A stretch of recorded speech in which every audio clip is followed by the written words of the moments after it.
Markets tend to do the opposite. So because most people think we're down next year, I think the probabilities favor us doing better than what most people expect.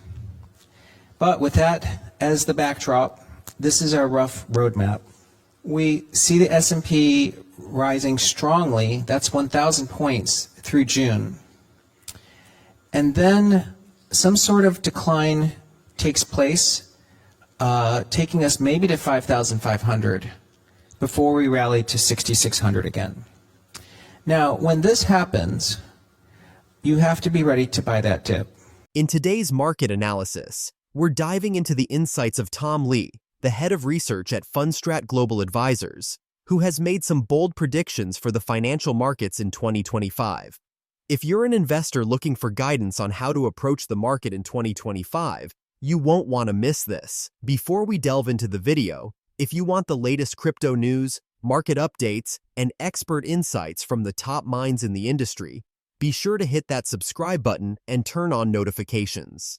Stay informed, stay ahead, and never miss an opportunity in this ever-changing world of the financial market. Thank you for subscribing to our channel. Tom Lee believes that 2025 will be a bullish year for both stocks and cryptocurrencies, particularly Bitcoin. My prediction is that Bitcoin could reach around $250,000 by the end of 2025, said by Tom Lee in his speech.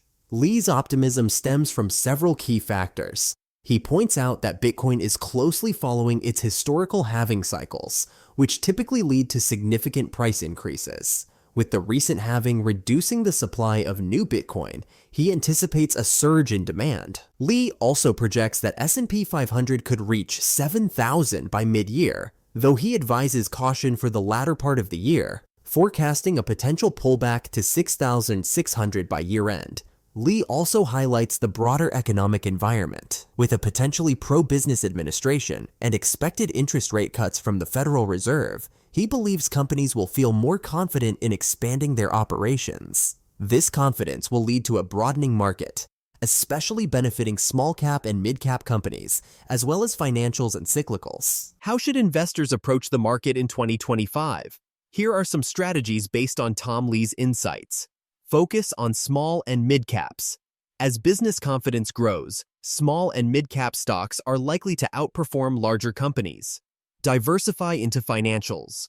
With a dovish Fed and low yields benefiting banks, financial stocks could present strong opportunities.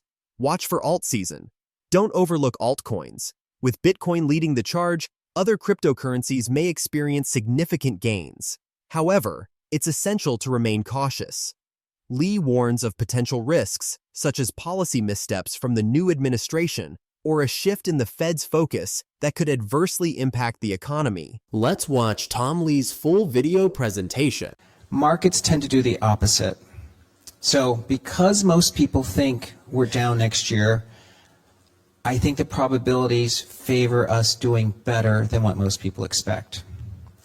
But with that as the backdrop, this is our rough roadmap. We see the S&P rising strongly, that's 1,000 points through June. And then some sort of decline takes place, taking us maybe to 5,500 before we rally to 6,600 again. Now, when this happens, you have to be ready to buy that dip. These are the 5 instances I mentioned. There are 5 times where the S&P had back-to-back gains of 20%. 1880, 1928, 1936, 1955, and 1996. Here's what's interesting. If we look at the 3-year gains that were leading to that 20% back-to-back, the average gain is 75%. From 2021 to 2024, the gain was only 26%.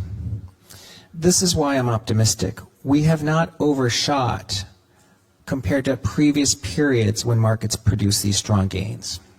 And in fact, if you look at this table, there's one instance where the market didn't have strong gains through the third year. You see 1996 when you were up only 59%, and we're up only 26%. Look what happened in the third year. The market was up 31%. So you can see there's actually some really wide outcomes. Down 39% or up 31%. And this is a very messy chart, but I put all this together. This red line represents those 5 years combined, and you can see up 75%. A strong first half, and then a decline in the second half. This blue line represents us today, up only 27%. That's why I think we're eventually going to catch up to this red line.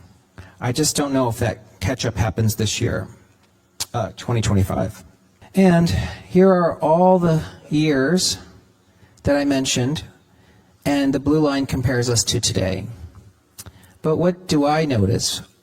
I shaded in red the second half of every year, and you could see that the stock market did better in the first half than the second half.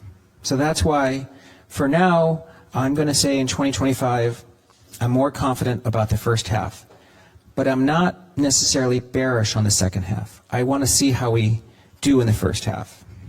Well, not only should what we view as the market forecast matter, I think it's important to think about themes or investment ideas for 2025. And I want to highlight what I think are the most important themes. The first one is that we believe Doge will be very effective. Now, you might not know what Doge is. Doge is an acronym, the Department of Government Efficiency. It's a newly created department whose sole function is to try to find ways for the U.S. government to spend less money. And this is going to be led by Elon Musk, who is very famous, and Vivek Ramaswamy. The second theme I want to highlight is Bitcoin. I think it's going to get to at least 250,000 next year, but I think that's a low forecast. It could do significantly better. The third is what I call animal spirits returns. Now, this may not sound very familiar to you, but it's a very common word that's used in U.S. equities. When people talk about animal spirits, they're referring to a statement made by Milton Friedman, which is that economies boom when companies have animal spirits. What he means by that is when they have confidence. And it's this new administration, the Trump presidency, that is giving companies a lot of confidence. And the fourth thing I want to highlight is that we think a lot of our existing themes that we've highlighted for our clients become even stronger next year. And this leads us to stock picking. Stock picking has done very well the last couple of years, but it's been mainly a result of picking the large Mag 7, NVIDIA, Tesla, Google, Meta, Netflix, etc. We think in 2025, stock picking is going to lead to many other names outperforming, and the opportunity, therefore, is for investors to find some of these names and see some very strong returns. Actually, I'm going to highlight this chart. You might wonder, what could go wrong? And I think there's a positive wrong and there's a negative wrong. The negative wrong, meaning the risk to the stock market, I think, is actually going to be policy.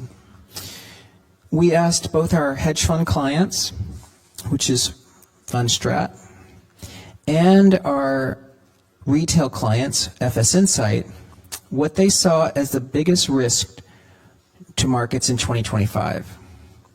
And as you can see, 57% of hedge funds said it was Trump tariffs or deportations, and 43% of FS Insight. Investors believe the biggest risk to markets comes from the Trump presidency itself.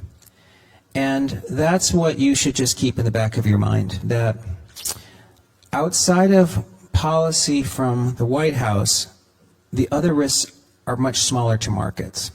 You may wonder on valuation, how do we get to 7,000 for the S&P? We believe earnings will reach $300 in 2026. That's 18 months from now. The stock market at the end of next year is going to be priced off of 2026 earnings. And we expect the PE multiple to get to 23 times by the middle of the year, and then get to 22 times by the end of 2025. The current PE is 21 times.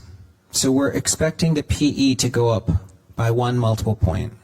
In conclusion, while Tom Lee's predictions for 2025 are optimistic, investors should be prepared for volatility and stay informed about market conditions. By strategically allocating your investments and keeping an eye on economic developments, you can position yourself for potential success in 2025. If you found this video helpful, please like, subscribe, and share your thoughts in the comments below. What are your investment strategies for 2025?